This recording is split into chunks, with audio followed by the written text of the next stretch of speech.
Welcome back to The Chill Scientist. Have you had your daily thought about ancient Rome yet? Before examining why empires rise or why they collapse, it is necessary to define what an empire actually is. The term is used loosely in modern language. Corporations are called empires. Media personalities are said to build empires. Powerful countries are sometimes labeled empires by critics or supporters. But historically and structurally, an empire has specific characteristics that distinguish it from other political forms. At its core, an empire is a political system in which a central authority governs diverse territories and populations beyond its original homeland. The defining features are expansion, hierarchy, and asymmetry. Empires expand outward from a core region. They incorporate different peoples, languages, religions, and economic systems, and they govern these incorporated territories unequally. The center exercises authority. The periphery complies. This asymmetry is critical. A nation-state, at least in theory, governs a population that shares common citizenship under a unified legal framework. An empire, by contrast, governs multiple populations that often do not share equal political status. The ruling center extracts resources, taxes, tribute, labor, or military service from peripheral regions. In return, it offers security, infrastructure, administrative order, or inclusion within a larger economic system. The exchange is rarely balanced. Empires are therefore not simply large countries. Size alone does not define them. Switzerland is geographically small but sovereign. Russia is geographically vast, but functions primarily as a nation-state rather than a classical tribute-based empire. The key distinction is structural hierarchy. An empire has a dominant core and subordinate territories. Historically, the core territory often shares ethnic, linguistic, or cultural identity with the ruling elite. In the Roman Empire, the city of Rome and later Italy formed the initial core. In the British Empire, England was the administrative and political center. In the Ottoman Empire, power radiated from Anatolia and Constantinople. In each case, decision-making authority was concentrated in a defined geographic and political center. The periphery, by contrast, is incorporated through conquest, diplomacy, or economic absorption. Peripheral territories may retain local customs, but they do not hold equal power in imperial decision-making. The empire expands outward, but authority flows inward. This core-periphery model appears repeatedly across history. It can be observed in the Neo-Assyrian Empire of the first millennium BCE, where conquered territories paid tribute to the Assyrian heartland. It appears in the Persian Achaemenid system, which allowed local governance under satraps, but ultimately answered to the Persian king. It is visible in the Spanish Empire, where colonies in the Americas were administered from Madrid and expected to deliver silver and agricultural goods to the metropole. The method of control varies. Some empires impose direct rule, replacing local elites with imperial governors. Others rely on indirect rule, allowing local leaders to maintain authority as long as tribute and loyalty are maintained. The Persian Empire was known for relatively tolerant administration, permitting subject peoples to maintain religious practices. The Roman Empire gradually extended citizenship to provincial elites, integrating them into imperial governance. The Ottoman Empire organized religious communities into millets, granting a degree of autonomy while maintaining ultimate authority. These variations demonstrate that empire is a structural category, not a uniform model.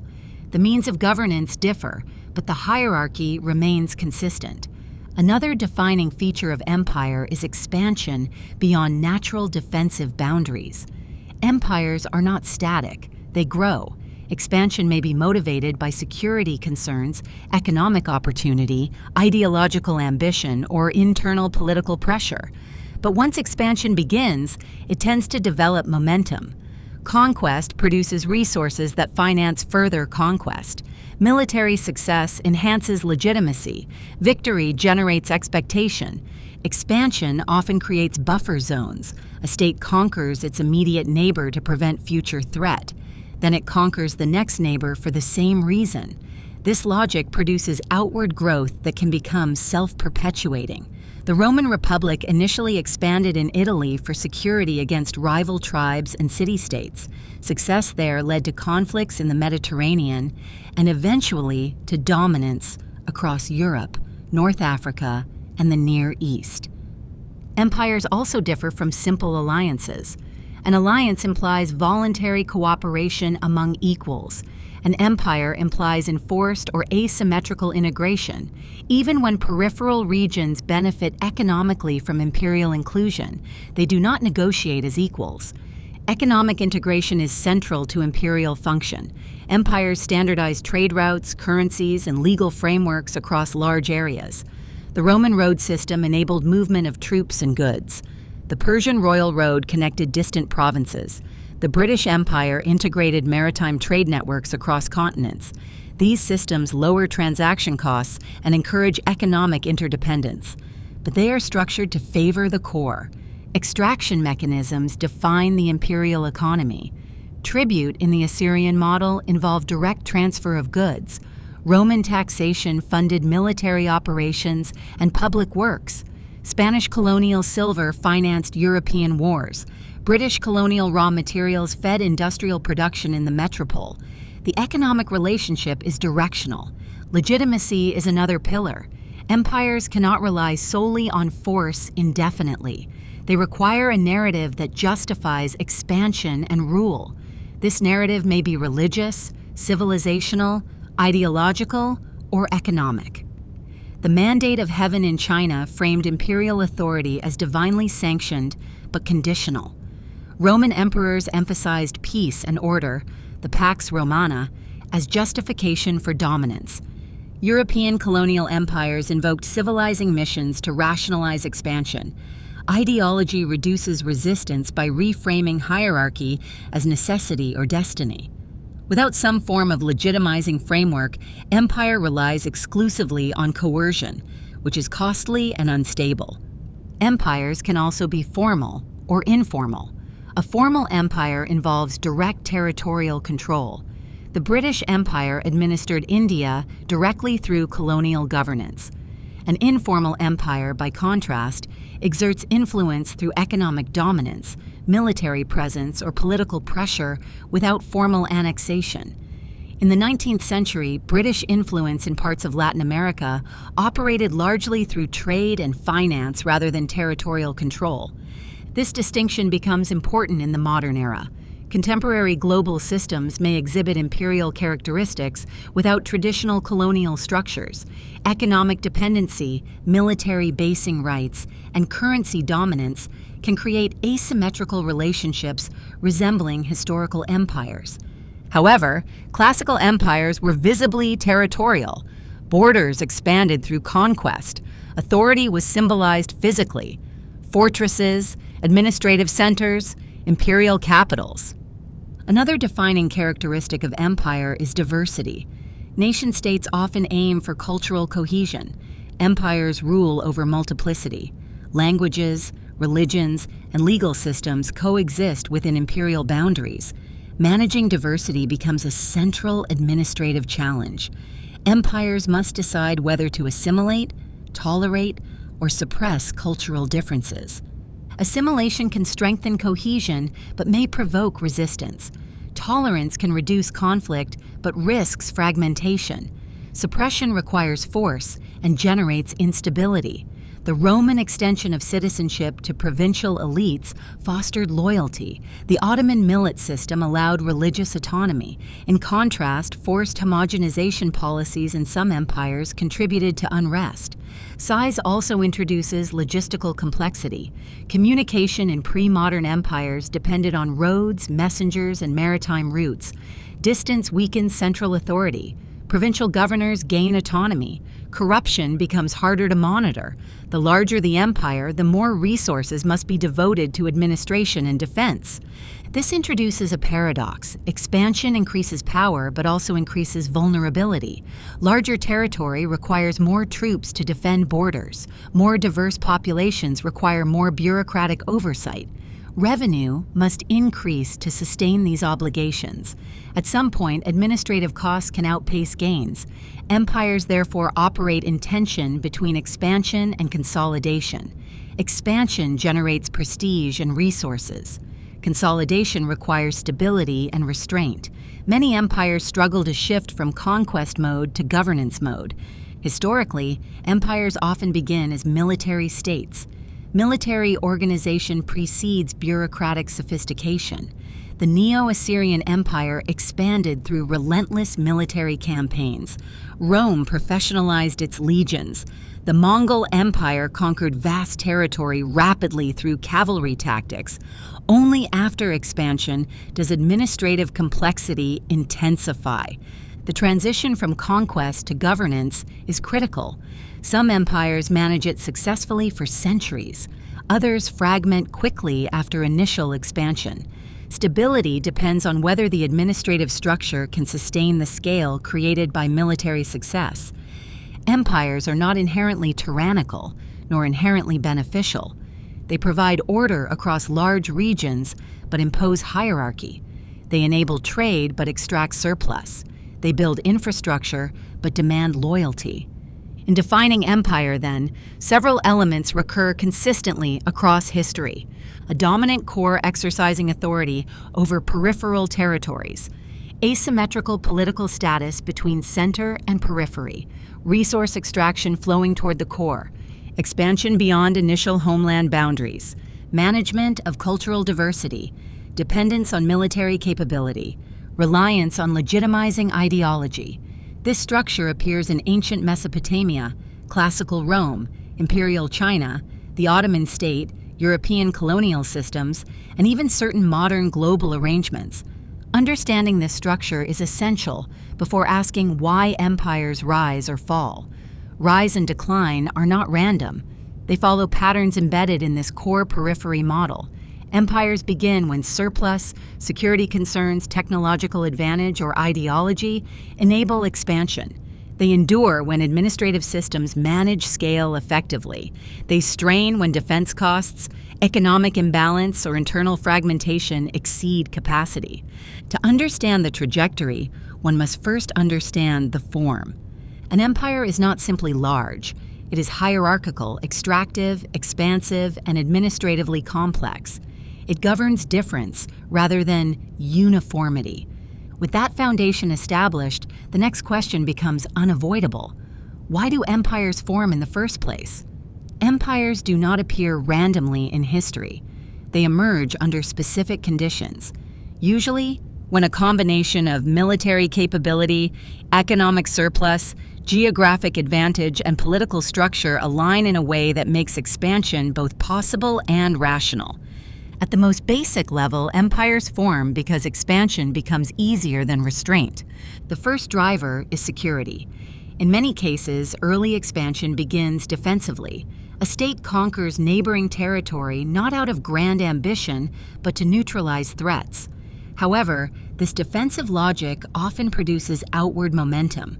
When one rival is defeated, another lies beyond it. Border zones shift. The frontier becomes unstable again. The state pushes further. This pattern is sometimes described as the security dilemma. A power expands to increase safety. Its expansion threatens neighbors. Those neighbors respond with resistance or alliance. The expanding power pushes further to eliminate that resistance. The process can become self-perpetuating. Rome illustrates this pattern clearly. Early Roman expansion in Italy was motivated by survival in a competitive environment of rival city-states and tribes. Success against immediate threats created new borders with new adversaries. Wars with Carthage were initially framed as defensive responses to regional competition. Victory in those wars gave Rome control over large territories, which required further military presence to secure. Security expansion often creates buffer zones. The Assyrians, Persians, and Chinese dynasties all expanded into frontier regions to create layers between the core and potential invaders. These buffer regions required garrisons and administration, gradually becoming integrated into imperial structure. The second driver is economic surplus. Empires require resources. Sustained military campaigns and administrative systems demand funding.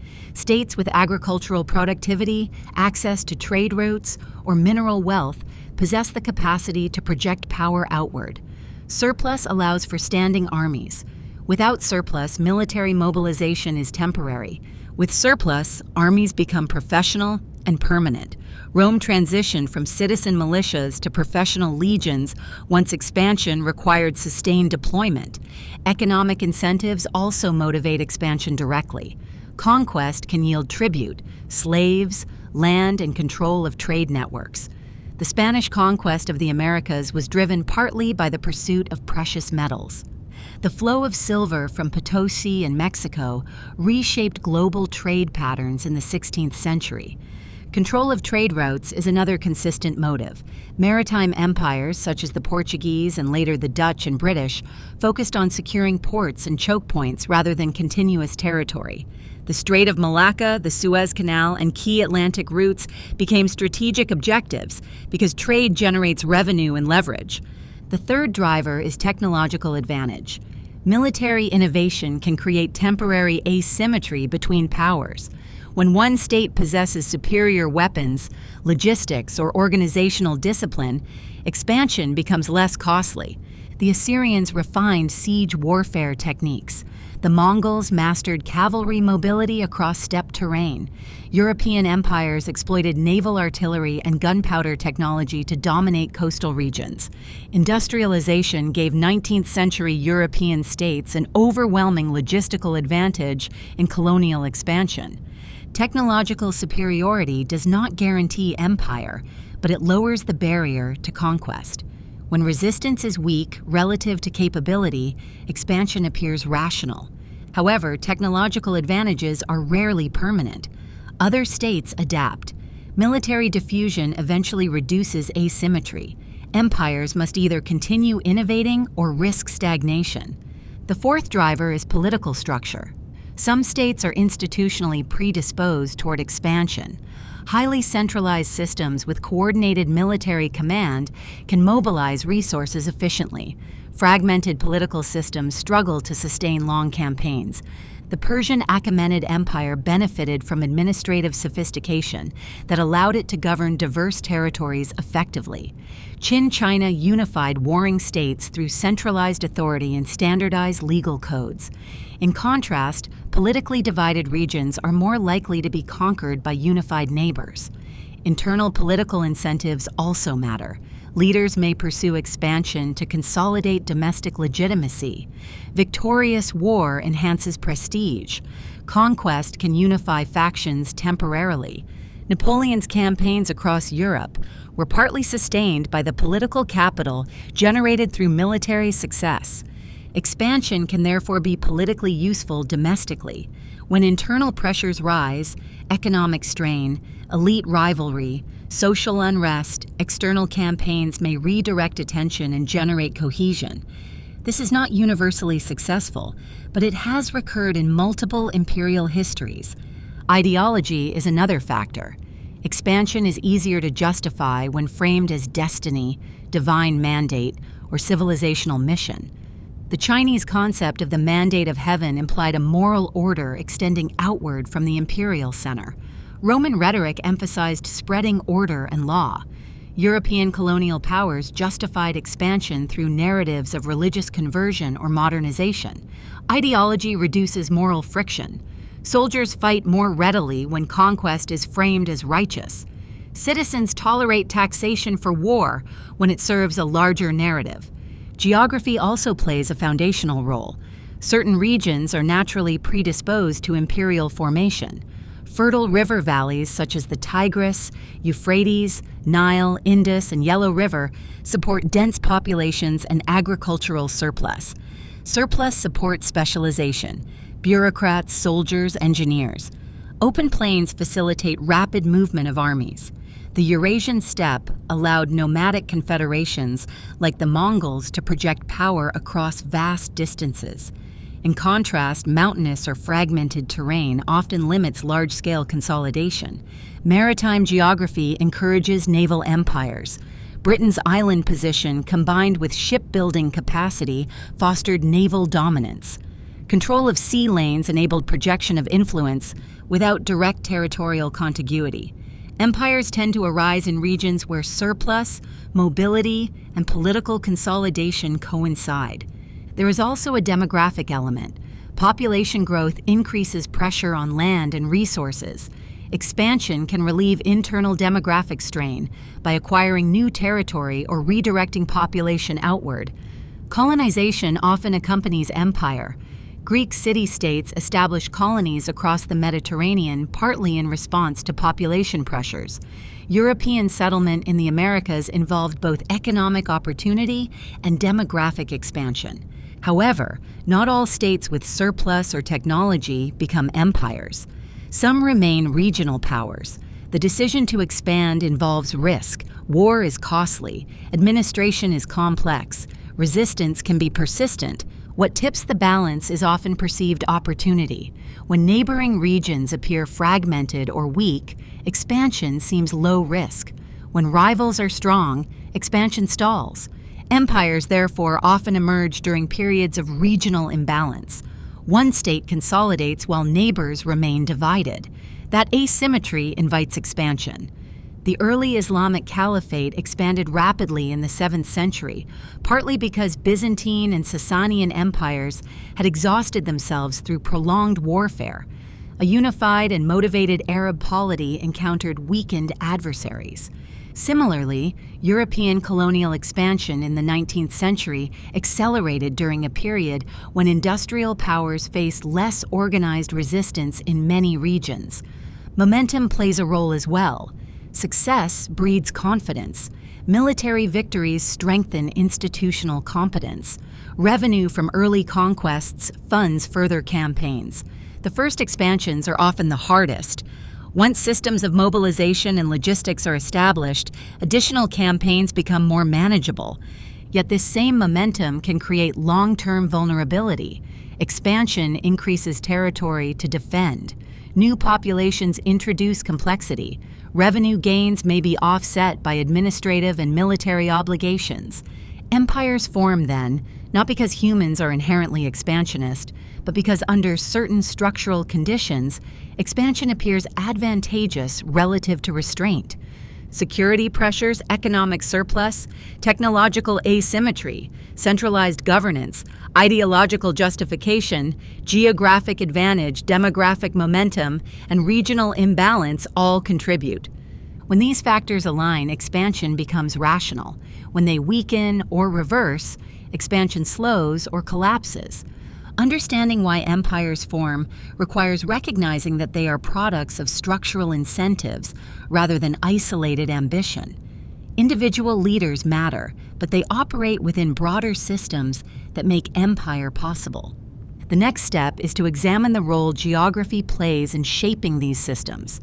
Geography does not determine outcomes absolutely, but it constrains and channels them in predictable ways. If ambition explains why leaders pursue expansion, geography explains why certain expansions succeed and others fail. Geography does not determine history in a rigid sense, but it establishes constraints and advantages that shape the trajectory of empires. It influences where surplus develops, how armies move, how borders are defended, and how trade networks form. The earliest empires emerged in fertile river valleys. This is not coincidence. Agriculture is the foundation of surplus, and surplus is the foundation of imperial capacity. The Tigris-Euphrates basin supported dense populations in Mesopotamia. The Nile River's predictable flooding allowed centralized coordination in ancient Egypt. The Yellow River basin enabled early Chinese dynastic states. These environments supported administrative specialization, military organization, and taxation systems. Agricultural productivity enables population density. Population density allows labor specialization. Specialization supports bureaucracy, engineering, and military structure. Without agricultural stability, sustained imperial governance is nearly impossible. However, fertile land alone does not produce empire. Many agriculturally productive regions never developed sustained imperial systems. Geography must also permit expansion or projection of force. Open terrain favors consolidation. The Eurasian steppe, stretching from Eastern Europe to Mongolia, allowed rapid cavalry movement. Steppe empires such as the Mongols exploited mobility across flat terrain to project power across thousands of miles. Their success depended on horse-based logistics suited to open grasslands. By contrast, fragmented terrain, mountain ranges, dense forests, or island chains, often limits consolidation. The Greek peninsula, divided by mountains and separated by seas, produced independent city-states rather than early territorial empire. Political fragmentation in such regions is not accidental. It is reinforced by physical barriers. Maritime geography produces a different type of imperial possibility. Islands with strong naval capacity can dominate trade routes. Britain's insular position reduced vulnerability to invasion while encouraging naval expansion. Control of sea lanes allowed projection of influence without continuous land borders. Sea power shifts imperial logic from territorial continuity to nodal control. Instead of conquering entire land masses, maritime empires focus on ports, choke points, and trade hubs. The Portuguese established fortified coastal enclaves rather than deep territorial control. The Dutch East India Company operated commercial nodes tied together by naval mobility. Strategic choke points become especially significant. The Strait of Gibraltar, the Bosporus, the Suez Canal, the Strait of Malacca. These narrow passages shape trade flows and military movement. Control of such points magnifies influence disproportionate to territorial size. Climate also shapes imperial viability. Harsh winters, monsoon cycles, and desert barriers limit campaigning seasons and agricultural stability. The Russian Empire expanded across vast territories, but its harsh climate imposed logistical challenges that influenced military outcomes, as seen in conflicts with Napoleon and later Germany. Natural defensive barriers contribute to imperial stability. Mountain ranges, such as the Alps or Himalayas, slow invasion. Deserts, such as the Sahara, restrict movement. Oceans provide buffer zones. States with defensible cores are better positioned to expand outward. The Roman Empire benefited from the Mediterranean Sea as an internal highway rather than a barrier. The Romans referred to it as Mare Nostrum, our sea. Control of the Mediterranean unified disparate territories into a connected system. Maritime transport was more efficient than overland movement, allowing Rome to sustain supply lines across vast distances.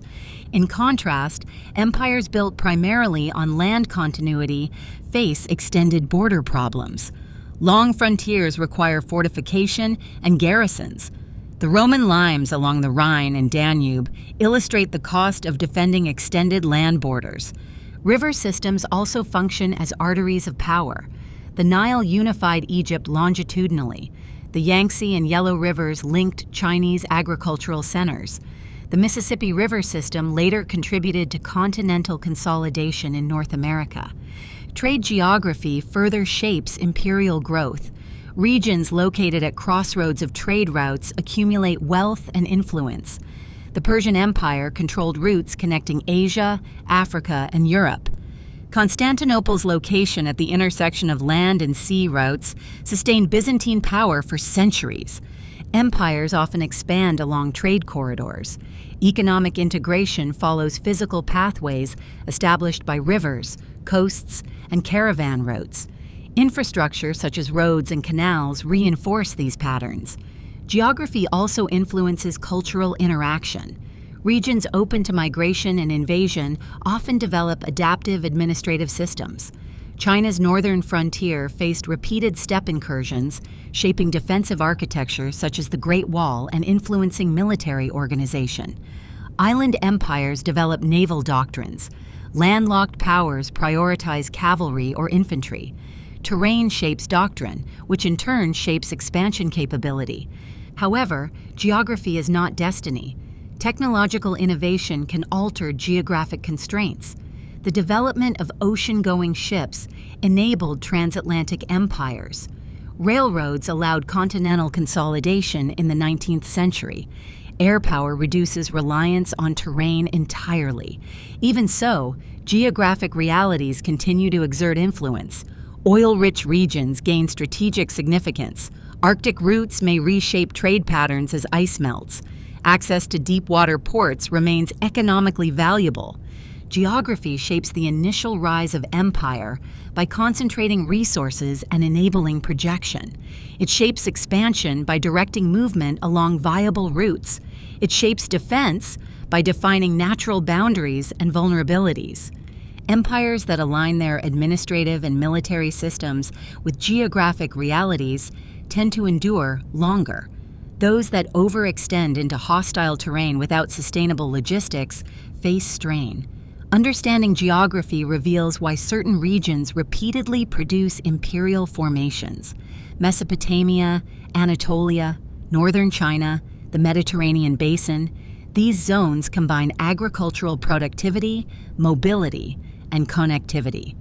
The silent architect does not command events, but it frames possibility. Leaders operate within terrain, armies move across landscapes, trade follows rivers and coasts. Before examining specific early imperial models, it is necessary to recognize that no empire rises in abstract space. Each emerges from a physical environment that shapes its strengths and vulnerabilities. With geography established as a foundational factor, the next step is to examine how the earliest empires organized themselves administratively and militarily. Once surplus, military capacity, and geographic advantage align, expansion becomes possible. But expansion alone does not produce empire. Conquest creates territory. Empire requires administration. The earliest empires reveal distinct approaches to governing diverse populations across extended regions. These early models established patterns that later powers would refine, imitate, or reject. One of the first historically documented empires was the Akkadian Empire, founded by Sargon of Akkad around the 23rd century BCE in Mesopotamia. Sargon unified various Sumerian city-states and extended control across much of the Fertile Crescent. What distinguished his rule was not only military conquest, but the attempt to impose centralized authority over previously independent urban centers. The Akkadian model relied heavily on direct control. Conquered cities were placed under governors loyal to the imperial center. Local rulers were replaced or subordinated. Tribute flowed toward Akkad. The empire introduced administrative uniformity in language and record-keeping, reinforcing central oversight. However, the Akkadian Empire was relatively short-lived. Its collapse illustrates an early tension in imperial design. Rapid expansion without durable administrative integration creates fragility. Environmental strain, internal rebellion, and external pressure contributed to its fall. The lesson would recur repeatedly. Conquest is easier than consolidation. The Neo-Assyrian Empire, emerging in the first millennium BCE, represented a more systematic model. The Assyrians developed a militarized state apparatus capable of sustained campaigns, siege warfare techniques, iron weaponry, and disciplined infantry allowed them to dominate neighboring regions. Administratively, the Assyrians combined direct rule with terror as deterrence. Rebellions were suppressed harshly, and populations were sometimes relocated to prevent concentrated resistance. Provincial governors reported directly to the Assyrian king. Tribute collection was formalized. This model produced rapid expansion but required constant military presence. The reliance on coercion generated resentment. While effective in the short term, such systems often face instability once military momentum slows. The Achaemenid Persian Empire, founded by Cyrus the Great in the 6th century BCE, introduced a different approach. Persian rule is notable for its administrative tolerance and decentralization. Rather than imposing uniform cultural standards, the Persians allowed subject peoples to maintain local customs, religions, and elites, provided they paid tribute and remained loyal. The empire was divided into satrapies, provincial administrative units governed by satraps. These officials were supervised by royal inspectors, sometimes called the king's eyes and ears, to prevent corruption or rebellion. This layered oversight balanced local autonomy with central authority. Persian infrastructure supported cohesion. The royal road facilitated communication and troop movement across vast distances. Standardized coinage encouraged economic integration. This combination of administrative delegation and logistical connectivity enabled the Persian Empire to govern diverse territories more sustainably than purely coercive systems. The Persian example demonstrates a core insight in imperial administration. Tolerance can be more stable than uniformity. Allowing diversity reduces resistance costs, provided loyalty is maintained. In contrast, early Chinese imperial consolidation under the Qin dynasty in the 3rd century BCE favored centralization and standardization. The Qin unified warring states through legalist governance, imposing uniform laws, weights, measures, and even script. Infrastructure projects such as roads and defensive walls strengthened control. However, the Qin dynasty was short-lived. Harsh policies and heavy labor demands generated unrest. The succeeding Han Dynasty retained centralization but moderated governance through Confucian administrative philosophy. This combination of bureaucratic oversight and ideological cohesion allowed the Han Empire to endure longer. The Han model refined imperial bureaucracy. Officials were selected based on merit, and civil service examinations gradually institutionalized administrative competence. This approach reduced reliance on hereditary aristocracy and strengthened central oversight. In these early examples, several administrative models emerge: direct control through appointed governors and replacement of local elites; indirect rule allowing local authorities to remain in place under imperial supervision; centralized standardization, imposing uniform laws and systems; delegated administration with oversight mechanisms to prevent autonomy drift. Each model carries trade-offs. Direct control ensures loyalty, but increases administrative burden. Indirect rule reduces administrative cost, but risks fragmentation. Standardization promotes cohesion, but may provoke resistance. Delegation fosters stability, but requires effective monitoring. Another critical element in early empire design is communication. Without reliable communication, central authority weakens. Roads, courier systems, and maritime routes function as connective tissue. The Persian royal road and Roman road networks illustrate how infrastructure underpins governance. Taxation systems also vary. Some empires collected fixed tribute quotas. Others assessed taxes based on land productivity or trade volume. Monetary standardization simplifies extraction and exchange, but requires economic integration. Military organization is intertwined with administration. In many early empires, military commanders doubled as governors. Loyalty of the army was essential. When military leaders accumulated too much autonomy, fragmentation followed. Succession mechanisms also influence stability. Clear hereditary systems reduce civil conflict but may produce weak rulers. Elective or merit-based succession can produce capable leaders but risk factional disputes.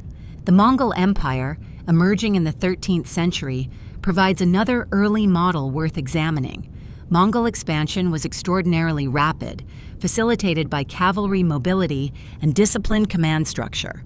Unlike many earlier empires, the Mongols were initially less concerned with direct administrative control and more focused on securing tribute and trade.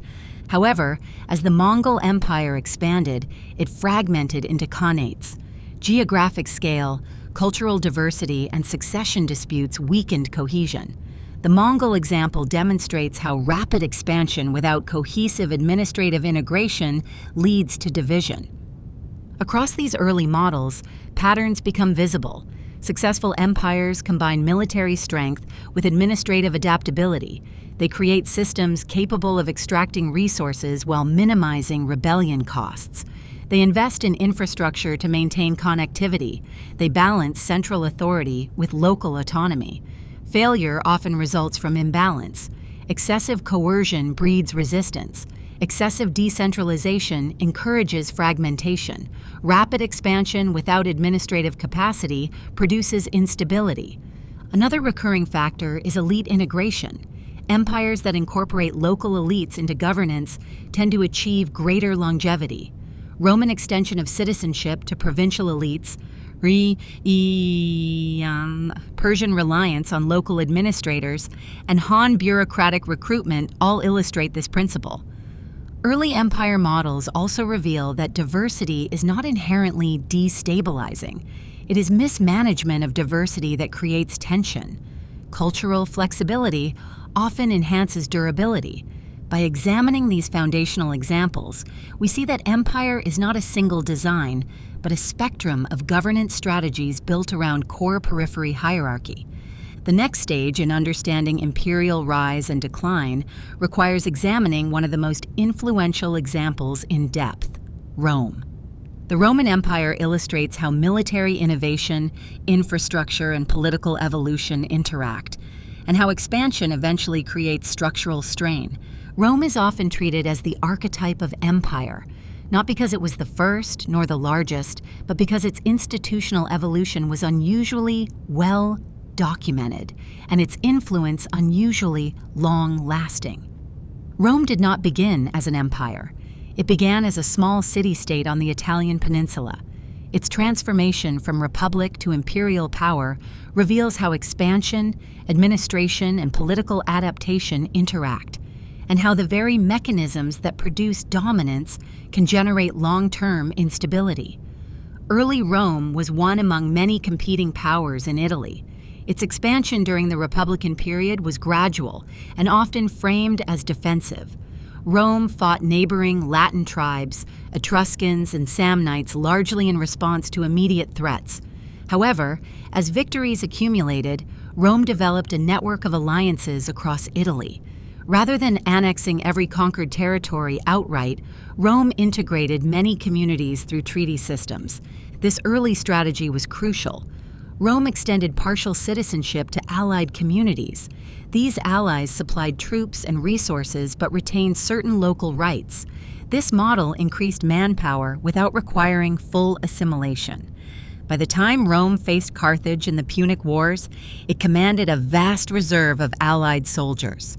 The Punic Wars, 264 to 146 BCE, marked a decisive turning point. Victory over Carthage gave Rome control over the Western Mediterranean. Subsequent campaigns in Greece and the Eastern Mediterranean expanded Roman influence further. With each victory, Rome gained wealth, territory, and slaves. Expansion began to shift from reactive defense to proactive dominance. Military organization played a central role. The Roman legion was highly disciplined, flexible, and adaptable. Soldiers trained intensively and could construct fortified camps rapidly. Engineering capability, bridges, siege works, roads, enhanced mobility and logistical resilience. Infrastructure became a defining feature of Roman imperial strength. The Roman road network facilitated rapid troop movement and trade integration. Aqueducts supported urban populations. Ports linked Mediterranean provinces. Infrastructure reinforced control by reducing distance between core and periphery. As expansion continued, Rome faced a structural transformation. The Republic's political institutions were designed for a city-state, not a Mediterranean superpower. Senators and magistrates governed provinces with considerable autonomy. Military commanders accumulated loyalty from troops stationed far from Rome. Wealth from conquest flowed unevenly, intensifying domestic inequality. Civil conflict followed. The late Republic was marked by political violence, rival generals, and eventual dictatorship. Figures such as Marius, Sulla, Pompey, and Julius Caesar leveraged military success into political power. The Republican system strained under imperial scale. The transition to empire under Augustus, 27 BCE, stabilized governance by consolidating authority in a single ruler while preserving republican forms symbolically. Augustus restructured administration, professionalized the army further, and established a taxation system more directly controlled by the central government. The Pax Romana, the period of relative stability from roughly 27 BCE to 180 CE, represents the height of Roman imperial function. During this period, borders were largely secure, trade flourished, and provincial elites increasingly integrated into Roman governance. One of Rome's most effective strategies was cultural and legal integration. Roman citizenship, once restricted to inhabitants of the city, gradually expanded. In 212 CE, Emperor Caracalla extended citizenship to nearly all free inhabitants of the empire. This move broadened legal uniformity and tax base while strengthening imperial identity. Roman law became a unifying framework across diverse regions. Legal codification reduced arbitrary governance and allowed disputes to be resolved within a standardized system. Law served both administrative efficiency and ideological legitimacy. Yet the very success of Rome created structural pressures. First, expansion eventually reached natural limits. Beyond certain frontiers, the Rhine, Danube, Sahara, and eastern deserts, further conquest yielded diminishing returns. Maintaining distant territories became costly. The empire shifted from expansion to defense. Second, the military burden increased. Standing legions required continuous funding. Frontier garrisons needed reinforcement. Defensive walls, such as Hadrian's Wall in Britain, symbolized the transition from expansion to containment. Third, economic strain emerged. As conquest slowed, influx of plunder and slaves declined. The economy relied increasingly on taxation rather than spoils of war. Tax burdens on provinces sometimes generated unrest. Currency debasement became a recurring problem in the 3rd century. Silver content in Roman coinage declined as emperors sought to finance military expenses.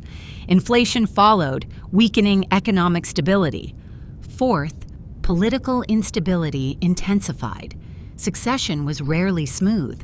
Emperors were often chosen by military acclaim rather than hereditary legitimacy. The 3rd century witnessed rapid turnover of rulers, civil wars, and regional breakaway states. The crisis of the 3rd century, 235 to 284 CE, exposed structural fragility. External invasions by Germanic tribes and Persian forces coincided with internal rebellions and economic turmoil. The empire nearly fragmented permanently. Reforms under Diocletian and Constantine attempted stabilization. The empire was administratively divided into eastern and western halves for manageability. Military structure was reorganized. Bureaucracy expanded. However, administrative expansion increased costs. A larger bureaucracy requires greater revenue extraction. Over time, rural populations faced heavier taxation. Economic vitality declined in some regions. The Western Roman Empire ultimately collapsed in the 5th century, while the Eastern Roman Byzantine Empire endured for nearly a millennium longer. The divergence illustrates the importance of economic geography and administrative resilience. The eastern provinces were wealthier, more urbanized, and better positioned for trade. They maintained stronger fiscal stability. Rome's trajectory demonstrates key imperial dynamics. Initial expansion driven by security and opportunity. Integration of conquered populations through flexible citizenship. Infrastructure investment enabling cohesion. Transition from expansion to defense. Rising administrative and military costs. Economic strain and currency instability. Succession crises and elite fragmentation. Rome did not fall overnight. Its decline was gradual, marked by adaptation and reform attempts. The collapse of the western half was the culmination of accumulated pressures rather than a singular catastrophic event. The Roman case illustrates that empire is not inherently unstable. It can endure for centuries when governance aligns with scale. But it also reveals that expansion eventually produces diminishing returns, and managing complexity becomes as challenging as conquest itself. Having examined Rome as a model of military and infrastructural empire, the next comparison lies in East Asia, specifically the Han Dynasty's bureaucratic approach to long-term imperial stability. While Rome built roads and legions across the Mediterranean, a different imperial model was consolidating power in East Asia. The Han Dynasty, 206 BCE to 220 CE, followed the brief but transformative Qin Dynasty, and established one of the most enduring administrative frameworks in imperial history. Where Rome relied heavily on military integration and gradual citizenship expansion, Han China refined bureaucratic governance as the primary instrument of stability. The Qin Dynasty, 221 to 206 BCE, had unified the warring states of China through centralized authority, standardizing laws, currency, writing systems, and infrastructure. The Qin ruler, Qin Shi Huang, implemented legalist philosophy, strict laws, harsh punishments, and centralized control. While effective for rapid consolidation, the Qin regime collapsed quickly due to overreach, heavy labor demands, and widespread resentment. The Han Dynasty inherited Qin centralization but moderated it.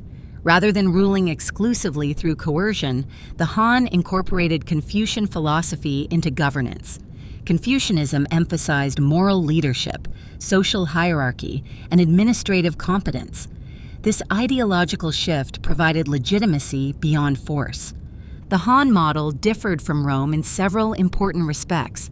First, bureaucratic governance became institutionalized. Officials were appointed based on education and merit, rather than solely aristocratic birth. Although early appointments still favored elite families, the foundations of civil service examination systems were established during the Han period. Meritocratic bureaucracy created administrative continuity. Unlike Rome, where provincial governors often derived authority from military command, Han officials were primarily civil administrators. Military command remained important, but governance was not defined by the legionary structure. The empire was divided into commanderies and counties, each supervised by centrally appointed officials. Regular reporting to the capital ensured oversight. Administrative standardization reduced local autonomy compared to more decentralized empires. Economically, the Han Dynasty relied on agricultural taxation as its primary revenue source. Land distribution policies and state monopolies on commodities such as salt and iron strengthened central control. Revenue stability supported standing armies and infrastructure. The Han also invested in infrastructure, though in different forms than Rome. Canal systems facilitated grain transport. Defensive fortifications extended along the northern frontier to deter steppe incursions. Road networks connected regional centers to the imperial capital. Geography played a critical role. Northern China's agricultural plains provided surplus, but they were exposed to nomadic invasions from the steppe. Managing the frontier required both military presence and diplomatic engagement. The Han employed a strategy known as heqin, or marriage alliances, to maintain peace with nomadic groups such as the Xiongnu. Unlike Rome's Mediterranean sea-based connectivity, Han China's cohesion depended on overland administration and river systems. The Yellow River Basin functioned as the political core, while the Yangtze River Basin gradually became economically significant. Cultural integration under the Han was extensive. The empire promoted Confucian values as a unifying ideology. Education and classical texts became a path to official appointment. Shared language and script reinforced administrative cohesion. The concept of the mandate of heaven played a central legitimizing role. Unlike Roman emperors who often claimed divine association, Chinese emperors ruled conditionally. The mandate of heaven held that rulers maintained legitimacy only as long as they governed justly. Natural disasters, famine, and rebellion were interpreted as signs that the mandate had been withdrawn. This ideological framework introduced cyclical theory into Chinese imperial history. Dynasties were expected to rise, flourish, decline, and be replaced. Collapse was not viewed as random, but as part of a moral political cycle. The Han Dynasty's longevity, over 4 centuries, demonstrates the stabilizing potential of bureaucratic governance. However, it also reveals structural vulnerabilities. One recurring problem was the concentration of land ownership among elite families. As wealthy landowners accumulated property, small farmers lost economic independence. Reduced agricultural productivity and tax revenue strained state finances. Court politics also generated instability. Eunuchs and aristocratic factions competed for influence within the imperial palace. Succession disputes weakened central authority. External pressure compounded internal strain. Nomadic groups along the northern frontier required constant military attention. Defensive campaigns drained resources. In the later Han period, corruption increased. Local warlords gained autonomy, and peasant rebellions erupted. The Yellow Turban Rebellion in 184 CE symbolized widespread dissatisfaction with economic inequality and administrative decay. Ultimately, the Han Dynasty fragmented into competing states during the Three Kingdoms period. Yet the bureaucratic framework it established endured. Later dynasties revived and refined Han institutions. The imperial civil service model became a defining feature of Chinese governance for nearly 2 millennia. Comparing Rome and Han China reveals two contrasting but overlapping imperial strategies. Rome expanded through military integration and gradually incorporated elites into citizenship. Its infrastructure unified a maritime basin. Han China emphasized centralized bureaucracy, ideological cohesion, and standardized administration across contiguous land. Both empires relied on surplus agriculture, military defense, infrastructure investment, and legitimacy narratives. Both eventually faced economic strain, elite fragmentation, and frontier pressure. Their endurance demonstrates that empires can remain stable for centuries when administrative systems adapt to scale. Their decline demonstrates that scale eventually amplifies internal imbalance. With Rome and Han established as foundational case studies, the next dimension to examine is the role of military innovation across empires. How shifts in warfare repeatedly alter the balance of power and reshape imperial possibility. No empire rises without military capacity, but not all military power is the same.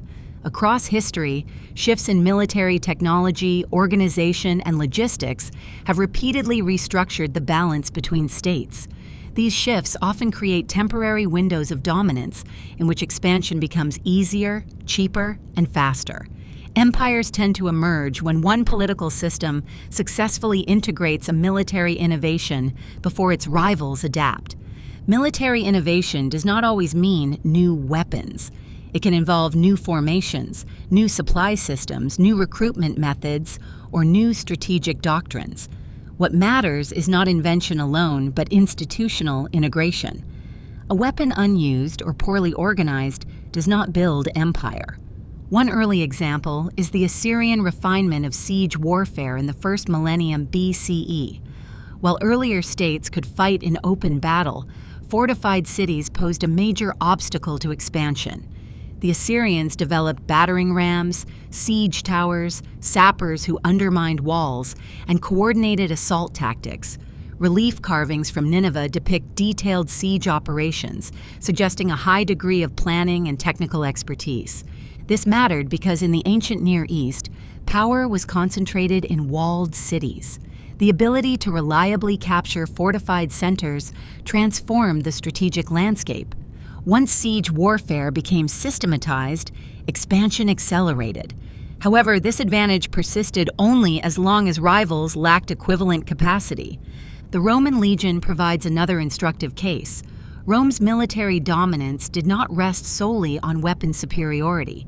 Its advantage lay in discipline, flexibility, and engineering capability. The legionary formation evolved from the Greek-style phalanx into the manipular and later cohort system, which allowed greater maneuverability on varied terrain. Roman soldiers were not seasonal conscripts, but trained professionals, especially after the Marian reforms in the late 2nd century BCE. They built fortified camps nightly, constructed bridges during campaigns, and maintained supply lines across long distances. This integration of engineering and military organization allowed Rome to operate far from its core territory for extended periods. Logistics, often overlooked in popular accounts, are central to imperial warfare. Armies must be fed, equipped, and paid. Rome's ability to maintain supply chains across the Mediterranean through roads and sea routes allowed sustained campaigns that many rivals could not match. Military innovation also reshapes the balance between nomadic and sedentary societies.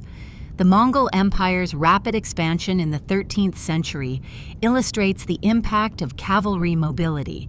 Mongol armies relied on mounted archers capable of covering vast distances quickly. Their composite bows were powerful and accurate. Steppe horsemanship allowed coordinated maneuvers that confounded slower infantry forces. However, the Mongols did not rely on mobility alone. They adapted siege technology from conquered Chinese and Persian engineers, integrating it into campaigns against fortified cities. Their empire expanded because they combined speed with adaptability. Gunpowder marks one of the most transformative military innovations in imperial history. Although invented in China, its integration into large-scale artillery systems in Europe reshaped global power dynamics. Cannons reduced the defensive advantage of medieval castles. Fortifications that had once been nearly impregnable became vulnerable. European states that effectively deployed naval artillery gained a decisive edge in maritime expansion. Portuguese caravels armed with cannons could dominate coastal trade networks in the Indian Ocean. Spanish galleons projected power across the Atlantic. Control of the sea allowed European powers to establish global trade empires with relatively small land-based forces. Gunpowder also altered internal state structures. Maintaining artillery and firearms required centralized production and taxation. States capable of funding standing armies equipped with gunpowder weapons gained advantage over fragmented polities. The Ottoman Empire provides an example of early gunpowder integration. The Ottomans employed large cannons effectively during the siege of Constantinople in 1453, breaching walls that had stood for centuries. Their Janissary Corps represented a professional infantry force integrated into state structure.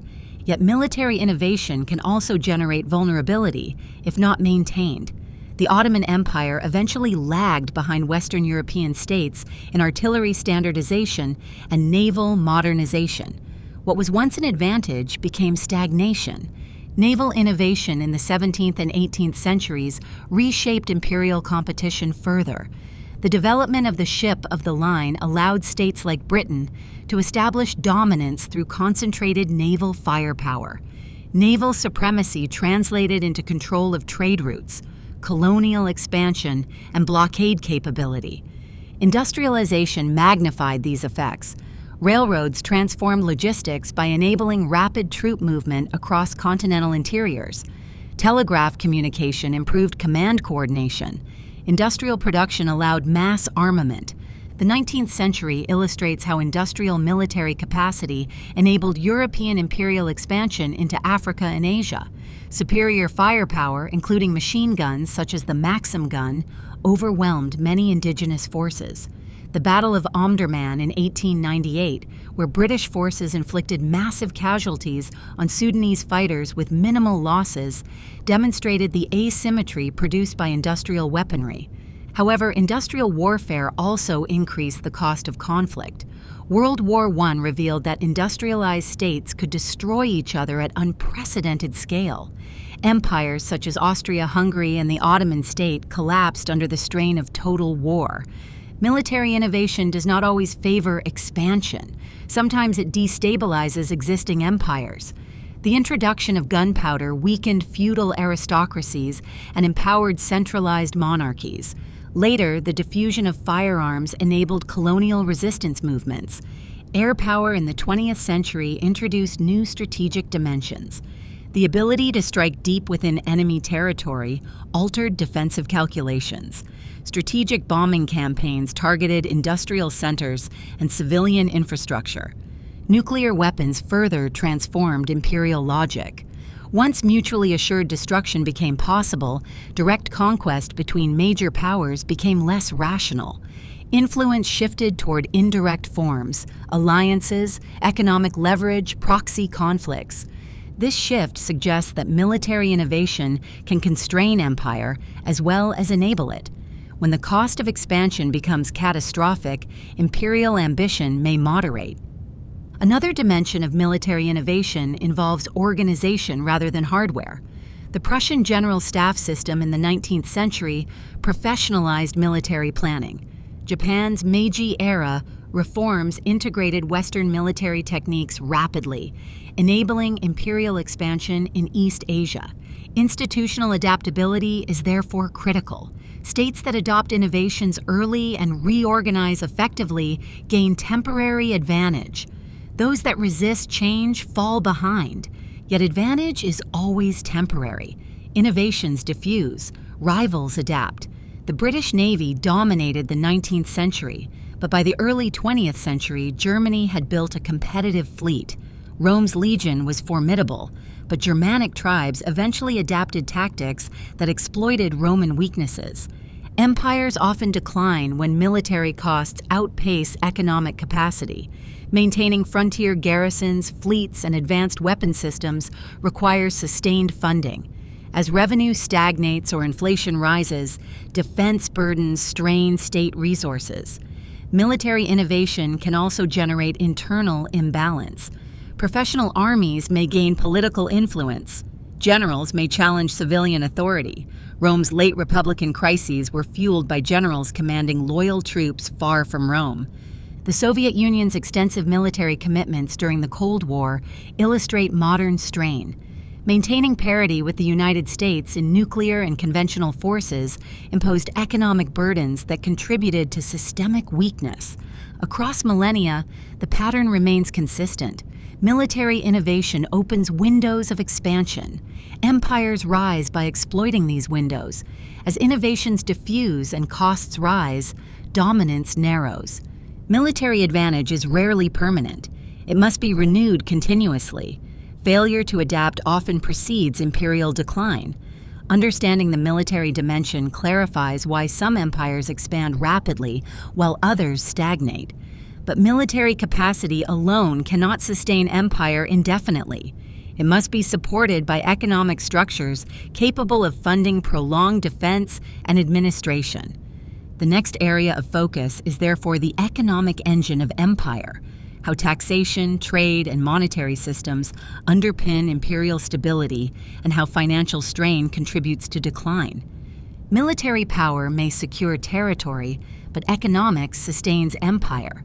No imperial system survives on conquest alone. Expansion can produce windfalls, plunder, tribute, land, but over time these windfalls diminish. Once borders stabilize, empire must transition from extraction through war to extraction through administration. The durability of that transition determines longevity. At the center of every empire lies a fiscal system. Taxation is not incidental to empire. It is structural. Armies must be paid, officials compensated, infrastructure maintained, and borders defended. If revenue fails, stability falters. Early empires relied heavily on tribute. Conquered territories were required to deliver fixed quantities of grain, livestock, precious metals, or manufactured goods. Tribute is simple but blunt. It assumes continued coercive leverage. When tribute declines or resistance rises, enforcement costs increase. As administrative systems mature, taxation becomes more systematic. Rome developed provincial tax collection mechanisms based on land and population assessments. Initially, tax farming, outsourcing collection to private contractors, created abuse and instability. Over time, direct state collection increased, improving predictability. Han China relied primarily on agricultural taxation. Land was measured and assessed, and peasant households paid in grain or labor service.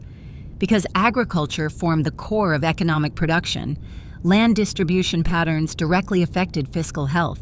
When land concentrated in elite estates, taxable smallholders declined, weakening revenue. The Persian Empire collected tribute in standardized amounts from satrapies, often based on regional productivity. This required administrative records and oversight to prevent underreporting or corruption. Standardized currency plays a crucial role in imperial economies. Coinage simplifies taxation, trade, and military payment. Rome's denarius circulated widely, facilitating integration across provinces. However, currency stability depends on metal content. When fiscal pressure rises, debasement, reducing precious metal content, becomes tempting. Roman coin debasement in the 3rd century contributed to inflation. As silver content declined, confidence weakened, prices rose, and economic stability eroded. Monetary instability often signals deeper fiscal strain. Spanish imperial history illustrates a different economic vulnerability. The influx of silver from the Americas in the 16th century provided enormous wealth. However, this windfall contributed to inflation across Europe, a phenomenon known as the price revolution. Easy access to bullion reduced incentives for domestic industrial development. Spain financed wars with American silver, but as mining output fluctuated and military expenses mounted, debt accumulated. The economic lesson is clear. Sudden resource abundance can weaken structural resilience if not invested productively. Trade networks are equally central to imperial strength.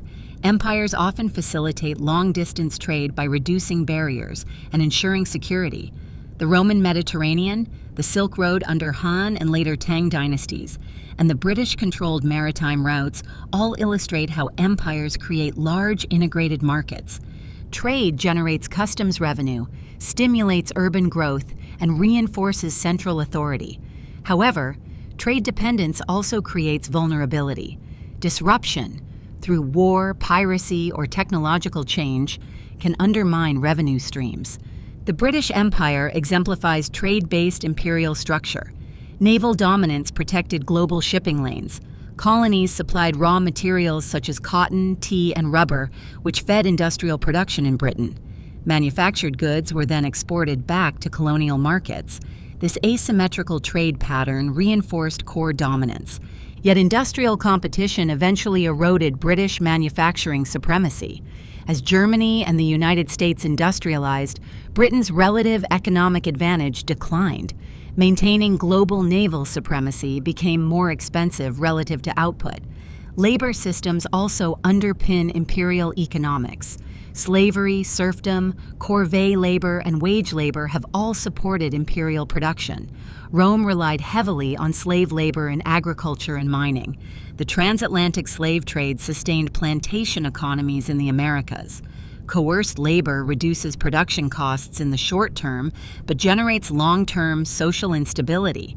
Infrastructure investment supports economic integration. Roads, canals, ports, and later railroads reduce transaction costs and expand market reach. The Roman road network facilitated not only troop movement, but also trade. The Grand Canal in China linked agricultural regions with political centers, ensuring grain supply to the capital. Economic centralization often increases during imperial consolidation. State monopolies over key goods, salt in China, tobacco in some European colonies, generate reliable revenue streams. However, excessive central control can stifle innovation and local initiative. Debt is another recurring theme in imperial decline. When revenue fails to meet military and administrative costs, borrowing increases. Spain defaulted multiple times in the 16th and 17th centuries due to war expenses. France's fiscal strain in the 18th century contributed to revolutionary upheaval. The Ottoman Empire accumulated debt in the 19th century, eventually placing parts of its revenue under foreign supervision. Inflation, currency instability, and taxation burdens erode public confidence. As taxation rises, resistance increases. Peripheral regions may rebel when extraction becomes unsustainable. Economic geography interacts with imperial resilience. The Eastern Roman Byzantine Empire survived longer than its Western counterpart, partly because its eastern provinces were wealthier and more urbanized. Stronger fiscal capacity enabled defense against external threats. Similarly, the United States' global influence in the 20th century was supported by industrial productivity and financial dominance. The U.S. dollar's role as reserve currency amplified economic leverage. This illustrates that economic empire can function through monetary influence as much as territorial control. However, economic dominance requires constant adaptation. Industrial revolutions, technological shifts, and trade realignments alter comparative advantage. Empires that fail to innovate economically face stagnation. The Ottoman Empire struggled to industrialize at the pace of Western Europe. Revenue systems based on older land tenure models proved less competitive in a rapidly industrializing world. Fiscal strain compounded military weakness. Economic inequality within empires can also generate internal instability. Concentration of wealth among elites reduces tax-based diversity and fuels social unrest. Rome's late Republican land concentration, Han China's landlord dominance, and French aristocratic tax exemptions all illustrate how elite privilege undermines fiscal sustainability. Ultimately, empire requires balance between extraction and reinvestment. Extract too heavily and peripheries revolt. Invest too little in economic productivity and military costs overwhelm revenue. The economic engine of empire is not static. It evolves from conquest-based plunder to taxation-based administration to trade-based integration. Each stage introduces new vulnerabilities. As empires mature, military innovation becomes expensive, infrastructure maintenance increases, and bureaucratic payrolls expand. Economic efficiency becomes critical.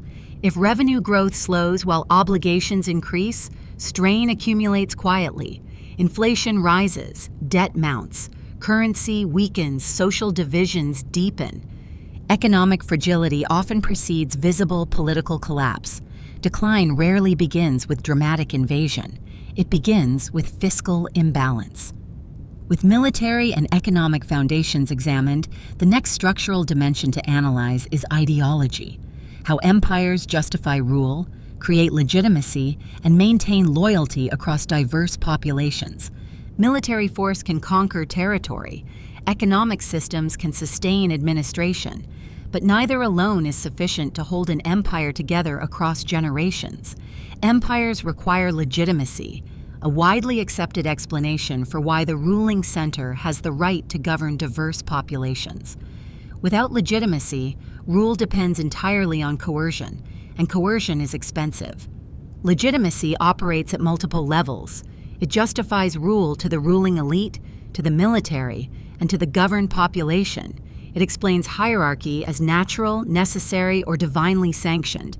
Every durable empire develops an ideological framework that transforms dominance into order. One of the earliest and most enduring legitimizing models is divine authority. In ancient Egypt, the pharaoh was not merely chosen by the gods, but considered divine. This conflation of political and cosmic order reduced the conceptual space for rebellion. To oppose the ruler was to oppose the structure of the universe. In Mesopotamia, kings often claimed divine favor rather than divinity itself. The Code of Hammurabi, for example, presents the king as chosen by the gods to bring justice. The implication is that political order reflects moral order. The Persian Empire employed a similar approach. In inscriptions such as the Behistun inscription, Darius I attributes his authority to Ahura Mazda, the supreme deity of Zoroastrianism. By framing rule as divinely endorsed, rebellion becomes not just political dissent but moral deviation. China's Mandate of Heaven represents a more conditional form of legitimacy. The emperor ruled by divine approval, but that approval could be withdrawn. Natural disasters, famine, and rebellion were interpreted as signs of lost mandate. This framework allowed dynastic replacement without rejecting the imperial system itself. The structure remained, the ruler changed. Rome developed a hybrid model. Early emperors avoided claiming outright divinity, but emphasized their role as restorers of order after civil war. The Pax Romana, Roman peace, became central to imperial identity. Rome justified expansion as bringing stability, law, and infrastructure to chaotic regions. Over time, emperor worship became institutionalized in parts of the empire, reinforcing loyalty. Religious integration can also serve imperial stability. The Ottoman Empire governed a multi-religious population by organizing communities into millets. Religious leaders managed internal affairs under imperial oversight. This arrangement reduced resistance by allowing religious autonomy within political hierarchy. Ideology need not be religious. It can be civilizational or economic. European colonial empires often invoked the civilizing mission, the idea that expansion spread progress, Christianity, or modernization. This narrative reframed extraction and domination as benevolent intervention. Similarly, 19th century imperial powers often justified expansion through social Darwinist interpretations of competition among nations. Expansion was portrayed as evidence of vitality rather than aggression. Modern forms of imperial influence may rely less on territorial ideology and more on economic narratives. Concepts such as free markets, development, and global security function as legitimizing frameworks for influence without formal annexation. Legitimacy operates internally as well as externally. Empires must convince their own elites that expansion is beneficial. Military success can enhance legitimacy, but prolonged failure weakens it. Economic growth reinforces belief in system stability. Recession undermines confidence. Ideological cohesion also shapes identity. Empires that successfully create shared identity across diverse populations reduce fragmentation risk. Rome's extension of citizenship fostered identification with the imperial center. The Han promotion of Confucian values unified administrative culture. However, ideology can also create rigidity. When belief systems resist adaptation, decline accelerates. The later Ottoman resistance to certain military reforms was partly rooted in ideological attachment to older structures. Ideology that once stabilized can later inhibit innovation. Education plays a crucial role in transmitting legitimacy. Imperial capitals often function as cultural centers. Schools, legal codes, and religious institutions reinforce the narrative of rightful rule. Literacy among administrative elites strengthens cohesion. Symbolism matters as well. Architecture projects power and permanence. Roman forums, Persian palaces, Chinese imperial capitals, and British colonial administrative buildings signal authority. Monumental construction reinforces the perception of stability. Legitimacy also depends on performance. Ideology alone cannot sustain rule if material conditions deteriorate. When taxation becomes oppressive, corruption rises, or security declines, ideological narratives lose persuasive force. The French monarchy in the 18th century maintained divine right ideology, but fiscal crisis and inequality eroded belief. The Soviet Union's ideological legitimacy weakened as economic stagnation and information flow exposed systemic inefficiencies. Rebellion often begins not with total rejection of empire, but with loss of belief in its fairness or competence. When peripheral regions no longer perceive benefit from inclusion, legitimacy fractures. Empires sometimes attempt to renew legitimacy through reform. Diocletian reorganized Roman administration. The Qing dynasty attempted self-strengthening reforms in the 19th century. The British Empire gradually transitioned toward dominion status for settler colonies. Reform can extend imperial lifespan if it restores confidence. Failure to reform accelerates decline. Ideology also shapes how empires interpret themselves during contraction. Rome's Christianization reframed decline in spiritual rather than purely political terms. The British reframed decolonization as managed transition rather than collapse. In many cases, decline is as much psychological as structural. When elites lose confidence in imperial mission, cohesion weakens. Military commanders hesitate. Bureaucrats prioritize local over central interests. Legitimacy is therefore not static. It must be continuously reinforced through performance, adaptation, and narrative renewal. Across empires, certain patterns recur: divine or moral justification for rule, narratives of order, peace, or civilization, integration of local elites into ideological framework, symbolic reinforcement through architecture and ceremony, performance-based reinforcement through economic and military success. When ideology aligns with economic vitality and military competence, empire appears natural and enduring. When ideology lags behind material conditions, cracks form.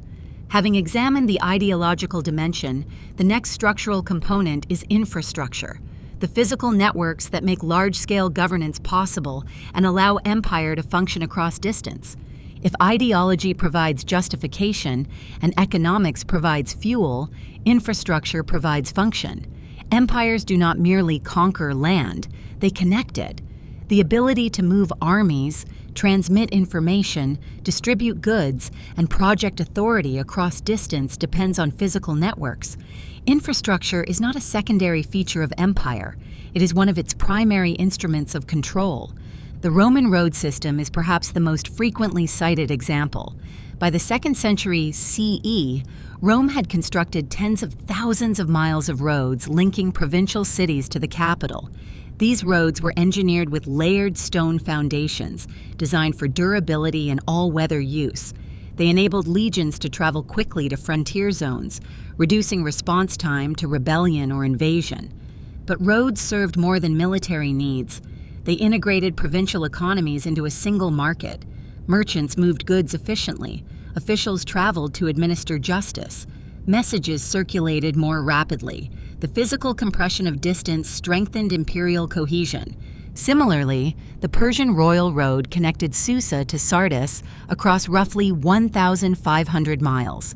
Relay stations allowed couriers to travel far faster than individuals alone. Herodotus noted that neither snow nor rain nor heat stopped Persian messengers, a phrase later adapted by modern postal systems. Speed of communication enhances administrative oversight and reduces the autonomy of distant governors. In China, canal systems played a comparable role. The Grand Canal, expanded under later dynasties but rooted in earlier infrastructure, linked grain-producing southern regions to northern political centers. This ensured food supply to the capital and stabilized population density. Water infrastructure can be as powerful as roads. Roman aqueducts supplied cities with reliable water, supporting urban growth. Large urban populations become administrative hubs, military recruitment centers, and economic engines. Maritime infrastructure is equally significant. Ports, shipyards, and navigational aids enable naval dominance. The British Empire's global reach relied on coaling stations and dockyards positioned strategically across oceans. Without these logistical nodes, long-distance naval patrol would have been impossible. Infrastructure reduces friction. Friction in governance appears as delayed response, supply shortages, corruption, and fragmentation. When communication is slow, provincial officials gain discretion. When supply lines are unreliable, military campaigns falter. When trade routes are insecure, revenue declines. The Ottoman Empire maintained caravanserais, roadside inns and rest stations, to support trade across Anatolia and the Levant. These facilitated commerce and taxation. Similarly, Inca road networks across the Andes allowed relay runners to transmit messages rapidly in the absence of wheeled transport. Infrastructure also symbolizes permanence. Monumental construction, walls, bridges, canals, communicate stability and technical capability. Hadrian's Wall marked Rome's northern frontier physically and psychologically. The Great Wall of China symbolized defensive resolve. However, infrastructure is expensive to build and maintain. As empires expand, maintenance burdens grow. Roads require repair. Ports silt up. Canals demand dredging. If revenue declines, infrastructure deteriorates. Decay in infrastructure weakens cohesion gradually. In late Rome, maintenance challenges increased as tax base contracted. In parts of the Western Empire, roads fell into disrepair. Reduced connectivity amplified regional isolation. Infrastructure can also shift economic centers. When new trade routes emerge, old ones decline. The discovery of sea routes around Africa reduced overland Silk Road traffic, weakening certain regional powers dependent on caravan trade. Technological shifts redefine infrastructure importance. Railroads in the 19th century allowed continental empires such as Russia and the United States to integrate vast territories rapidly. The Trans-Siberian Railway strengthened Russian control over eastern regions. Telegraph systems further compressed communication time. Information that once required weeks to travel could now be transmitted in minutes. British imperial administration relied heavily on telegraph cables linking colonies to London. In the 20th century, air travel and digital communication redefined imperial logistics. Influence no longer required continuous land corridors. Military bases, satellite communication, and economic networks replaced traditional territorial connectivity. Infrastructure is therefore not static. Each era develops technologies that redefine the feasible scale of governance. Empires that adopt and integrate new infrastructure maintain cohesion longer. However, infrastructure can also create dependency. When systems become highly centralized, disruption becomes more damaging. Cyber infrastructure in the modern era introduces vulnerabilities unknown to earlier empires. Another dimension is economic infrastructure. Banking systems, legal frameworks, and trade institutions function as intangible networks connecting core and periphery. The British Empire's financial institutions in London facilitated global investment and currency stability. The dominance of the US dollar in global trade reflects infrastructure at the monetary level. Infrastructure, whether physical or institutional, binds empire together.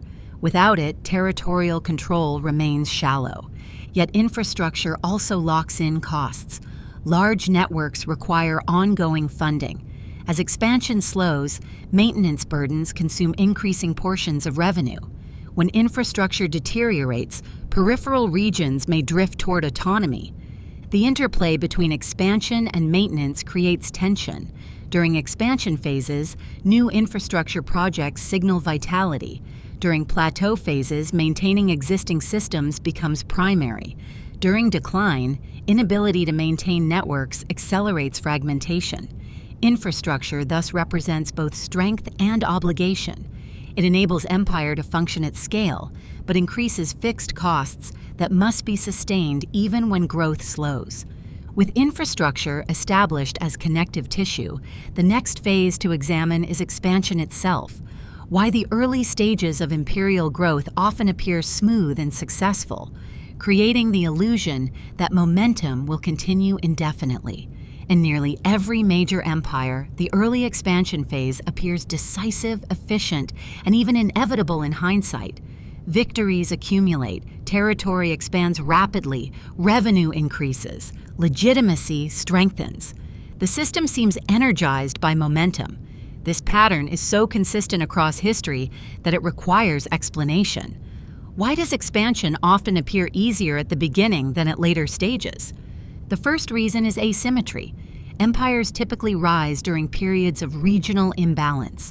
A single state consolidates internal unity, political, military, economic, while neighboring regions remain fragmented. Unified systems can mobilize resources more effectively than divided ones. Rome expanded across the Mediterranean partly because its political and military organization was more cohesive than that of many rivals. Carthage was powerful but geographically limited. Greek city-states were culturally advanced but politically fragmented. Gaul was divided into tribal confederations. Rome's ability to marshal allied manpower across Italy gave it strategic depth. Similarly, the early Islamic Caliphate expanded rapidly in the 7th century because Byzantine and Sasanian empires had exhausted themselves in prolonged warfare. A unified and highly motivated Arab polity encountered adversaries weakened economically and militarily. The Mongol Empire's expansion followed the same pattern. The Eurasian steppe had long produced mobile warrior societies, but Genghis Khan unified fractious tribes into a disciplined military force. Opposing states were politically divided and often unprepared for the speed of Mongol campaigns. The second factor is marginal cost advantage. Early conquests often target nearby regions with relatively similar geography and manageable logistical demands. Supply lines remain short. Communication is relatively efficient. The core can project force without overextension. Expansion is typically incremental at first. Rome expanded across Italy before moving into distant territories. The Qin unified neighboring states within a contiguous cultural region before pushing further outward. These early expansions strengthen the state's capacity, increasing tax base and manpower. The third factor is internal unity during success. Military victories reinforce legitimacy. Elite factions often align behind successful expansionist leaders. Citizens tolerate higher taxation when spoils of war are visible. Success creates psychological momentum. Victory encourages further campaigns. Defeat appears unlikely when recent experience confirms superiority. Economic returns from early expansion often exceed costs. Conquest yields land, slaves, tribute, and access to trade networks. Revenue rises without proportional increase in administrative burden, especially if peripheral territories are governed indirectly. However, this dynamic is temporary. As expansion continues, each additional conquest becomes more complex. Distant territories require greater logistical coordination. Cultural differences widen. Resistance increases. During early expansion, the empire often encounters fragmented opponents. Later expansion may confront consolidated rivals. Rome eventually faced the organized Parthian Empire in the east and later the Sasanian state, which proved far more resilient than tribal confederations. Expansion also produces unintended administrative complexity. Each new province requires governance, taxation assessment, legal integration, and defense. While early conquests may be loosely managed, scale eventually demands formal systems. The illusion of ease arises because early growth masks long-term obligations. Spoils of war conceal rising maintenance costs. Infrastructure expansion during growth appears manageable because revenue is increasing. This pattern resembles economic bubbles in modern systems. Early gains reinforce confidence. Risks appear minimal. Structural weaknesses accumulate quietly. Another reason expansion feels easy is generational leadership alignment. Many empires begin under dynamic founders or reformers who unify political factions. The Qin unifier, Cyrus the Great, Augustus, and Genghis Khan each consolidated authority during formative phases. Foundational leadership often coincides with structural advantage. However, succession rarely preserves founder-level cohesion. As leadership changes, elite rivalries intensify. The institutional system must compensate for the loss of personal authority. Early expansion also benefits from external surprise. Rivals may underestimate the rising power. By the time they adapt, the empire has already established dominance. Over time, however, neighboring states learn and adjust. Military innovations spread. Alliances form against expansionist powers. The cost of each additional campaign increases. The Spanish Empire illustrates this pattern in maritime form. Initial conquests in the Americas yielded vast silver reserves with relatively limited resistance. However, maintaining global naval supremacy against emerging competitors such as England and the Netherlands required sustained expenditure. The early windfall masked long-term structural vulnerability. The British Empire's expansion during the 18th and 19th centuries also appeared smooth, particularly during industrial dominance. Naval superiority and manufacturing advantage enabled rapid territorial acquisition, yet maintaining global commitments became increasingly expensive as rival industrial powers emerged. In psychological terms, expansion reinforces overconfidence bias. Leaders interpret early victories as evidence of systemic superiority rather than temporary advantage. This can encourage risk-taking beyond sustainable limits. Napoleon's early campaigns across Europe created an aura of invincibility. However, as his campaigns extended into Spain and Russia, logistical strain and local resistance exposed limits. Expansion also shifts internal power balances. Military leaders gain prominence. Frontier commanders develop autonomy. Provinces accustomed to loose oversight may resist tighter integration. In the Roman Republic, successful generals such as Caesar accumulated personal loyalty from legions. Military success destabilized republican political norms. Thus, the early expansion phase often contains seeds of later instability. Military professionalization strengthens state capacity but empowers commanders. Revenue growth increases spending commitments. Territorial enlargement increases border length. Expansion is therefore paradoxical. It strengthens empire while creating structural obligations that eventually constrain it. The perception of inevitability during growth is often retrospective illusion. Many empires experience setbacks even during early phases, but narratives of success overshadow temporary reversals. When expansion slows, internal tensions become more visible. Revenue growth plateaus, administrative burden rises. Military defense replaces conquest as primary expenditure. The shift from expansion to consolidation marks a turning point. The empire must adapt from a growth-oriented system to a maintenance-oriented system. Some manage this transition successfully for centuries. Others falter. Understanding why expansion feels easy clarifies why decline often feels sudden. In reality, both phases are gradual shifts in structural balance.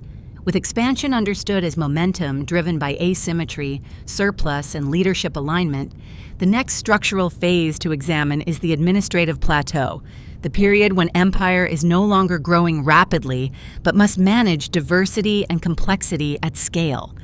Every durable empire eventually reaches a point where expansion slows. Borders stabilize, either because natural limits have been reached, rival powers are too strong to conquer cheaply, or the cost of additional territory exceeds its benefit. This stage is not collapse, it is consolidation. It is also one of the most delicate phases in an empire's lifespan. During expansion, success often masks structural strain. During consolidation, strain becomes visible. At the administrative plateau, the central challenge shifts from acquiring territory to governing what has already been acquired. Diversity increases. Peripheral regions differ in language, religion, and economic structure. Infrastructure must be maintained rather than built anew. Revenue must be stabilized rather than supplemented by plunder. The Roman Empire under the Pax Romana represents a clear example of this plateau phase. By the 2nd century CEE, Rome had largely ceased major territorial expansion. Emperors such as Trajan briefly extended borders, but his successor Hadrian chose consolidation instead, reinforcing frontiers rather than pushing outward. Hadrian's wall in Britain symbolized this shift. It was not an expansion project, but a boundary marker, an acknowledgement that defense and administration had become more important than conquest. At this stage, bureaucracy expands. Managing provinces requires record-keeping, tax assessment, judicial oversight, and communication networks. Officials multiply. Administrative costs rise. The Han Dynasty experienced a similar plateau during its middle period. After early expansion, focus shifted towards strengthening central control, managing frontier relations, and balancing fiscal stability. The bureaucracy became more elaborate, which improved oversight but increased payroll obligations. Bureaucratic growth introduces new risks. As administrative layers multiply, corruption becomes harder to monitor. Officials may prioritize personal enrichment over state interests. Provincial governors may accumulate influence, especially when distant from the capital. The Ottoman Empire illustrates plateau dynamics vividly. By the 16th century, it controlled vast territories across 3 continents. Expansion slowed, and administrative maintenance became central. The Timar system, which granted land revenues to cavalry in exchange for military service, initially functioned efficiently. Over time, land grants became hereditary and less tied to active military obligation, weakening the system. In plateau phases, elite integration becomes crucial. Empires must incorporate local elites into governance structures to maintain loyalty. Rome granted provincial elites citizenship and senatorial roles. The Ottoman system allowed non-Turkish administrators to rise within imperial ranks. However, integration is a balancing act. Too much autonomy encourages regional power bases. Too little autonomy provokes resistance. The administrative plateau is defined by this tension between centralization and delegation. Economic growth often slows during consolidation. Without new conquests, revenue must come primarily from taxation. If economic productivity stagnates, tax pressure increases. Inflation or currency manipulation may follow. Rome's 3rd century crisis partly stemmed from plateau economics. As expansion ceased and military threats increased, emperors relied on debased coinage to fund defense. The immediate problem was military funding. The long-term consequence was economic instability. In Han China, concentration of land among elites reduced taxable smallholder base, straining state revenue. Bureaucratic growth required stable funding, but agricultural inequality undermined fiscal health. External pressure often intensifies during plateau phases. Rival powers observe stabilization and test borders. The Roman Empire faced increasing incursions from Germanic tribes and pressure from the Sasanian Empire. The Chinese northern frontier required constant military vigilance. Defense costs escalate during plateau periods. Armies must guard extended borders without the compensating influx of conquest revenue. Maintaining readiness becomes expensive. Psychologically, plateau periods can create complacency. Stability may foster belief that the system is permanent. Elite confidence can shift into inertia. Reform becomes politically costly because immediate crisis is not apparent. At the same time, internal dissent can simmer. Peripheral populations may feel burdened by taxation without perceiving benefit from further integration. When expansion slows, opportunities for social mobility through conquest diminish. Succession becomes more sensitive. During expansion, strong leaders consolidate legitimacy through victory. During plateau, legitimacy depends more on administrative competence and ideological reinforcement. Weak rulers expose structural fragility more clearly.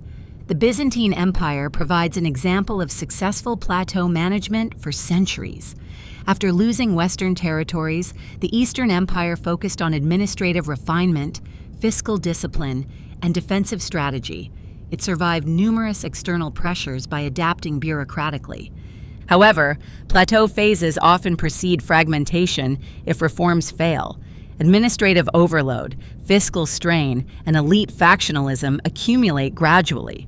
The French monarchy before the Revolution illustrates a plateau dynamic in non-territorial form. Expansion had slowed, fiscal strain increased due to war and court expenses, and tax exemptions for elites undermined revenue. Administrative reform attempts failed, and legitimacy eroded. The administrative plateau is therefore neither triumph nor collapse. It is a test of institutional maturity. Can the empire manage scale without the energizing force of expansion? Can it maintain revenue without plunder? Can it integrate diversity without losing cohesion? Empires that successfully adapt during plateau periods may endure for centuries. Those that fail face internal fragmentation, economic crisis, or external conquest. The plateau stage reveals that empire is not sustained by conquest alone. It must evolve from a growth-based model to a sustainability-based model. The next structural tension that emerges at this stage is cultural management.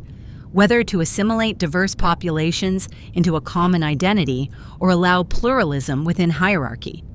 That choice significantly shapes imperial resilience.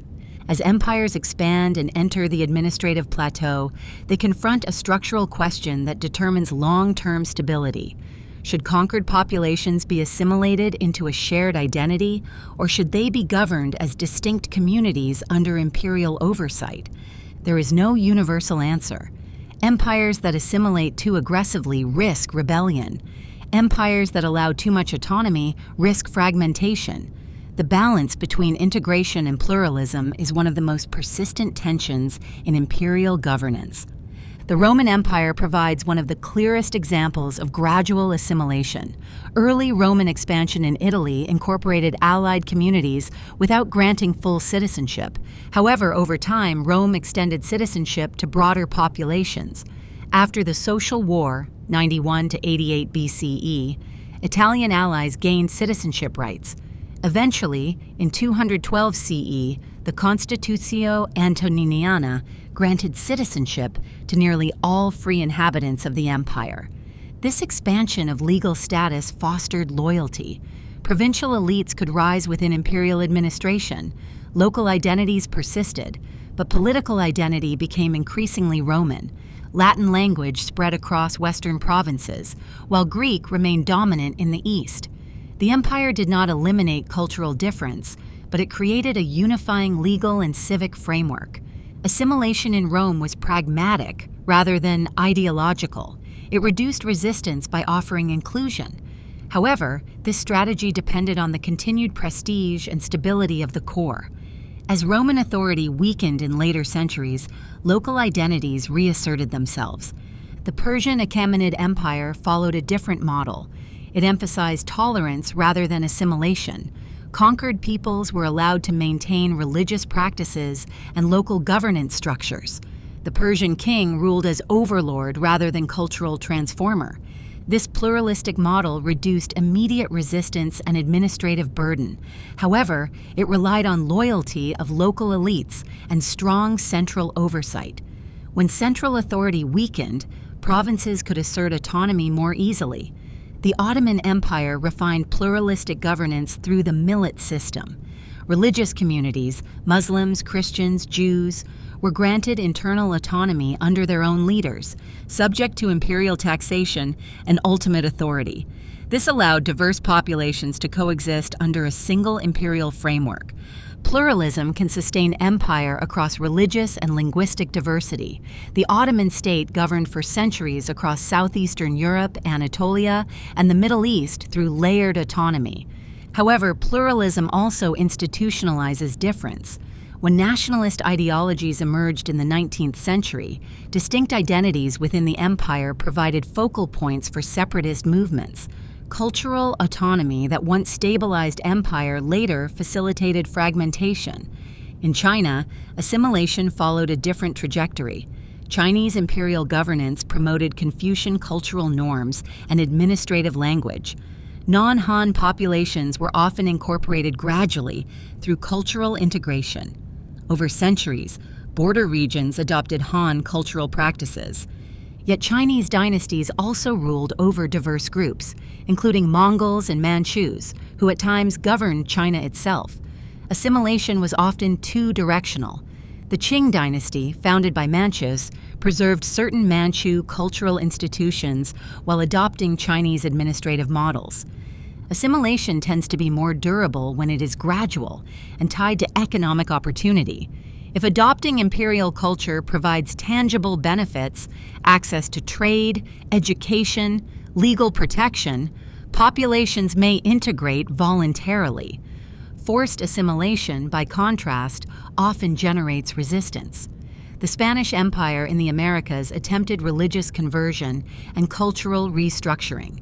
While Catholicism became dominant, indigenous identities persisted, sometimes underground. The French imperial model in the 19th century emphasized cultural assimilation as a civilizing mission. In theory, colonial subjects could become French citizens if they adopted French language and customs. In practice, full equality was rarely granted. The gap between ideological promise and administrative reality undermined legitimacy. Cultural policy interacts with economic extraction. If peripheral regions perceive cultural suppression alongside economic exploitation, resentment intensifies. If economic integration is paired with respect for local identity, stability increases. Language plays a central role. A shared administrative language improves governance efficiency, but can marginalize local traditions. Rome tolerated bilingualism in the eastern provinces. The Ottoman administration functioned across multiple languages. Empires that insist on linguistic uniformity often encounter resistance in culturally distinct regions. Religion is particularly sensitive. When imperial ideology conflicts directly with local religious identity, rebellion is more likely.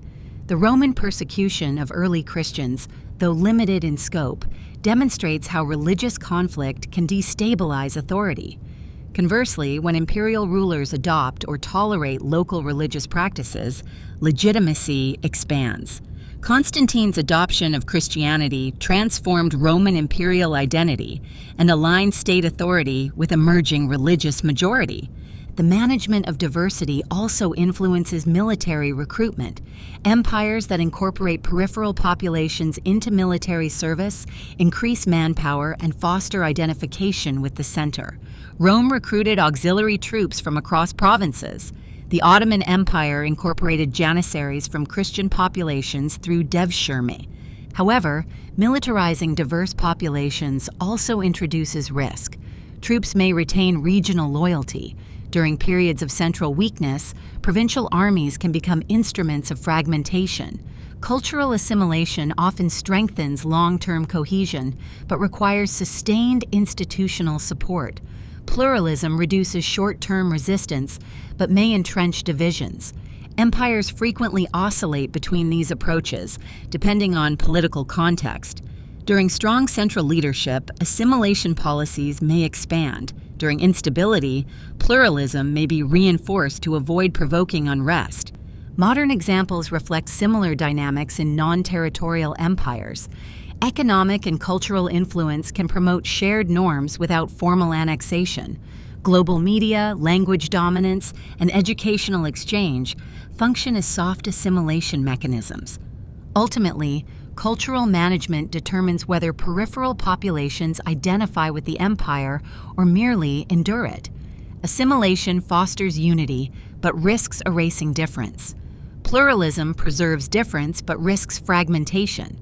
The administrative plateau forces empires to confront this balance. As diversity increases, the system must decide how much uniformity to impose and how much autonomy to allow. When managed effectively, cultural diversity can become a source of strength, bringing varied skills, trade connections, and resilience. When mismanaged, it becomes a fault line. With cultural dynamics examined, the next structural pressure to analyze is the cost of defense, how maintaining large borders transforms military posture from expansion to protection, and how that shift strains imperial resources.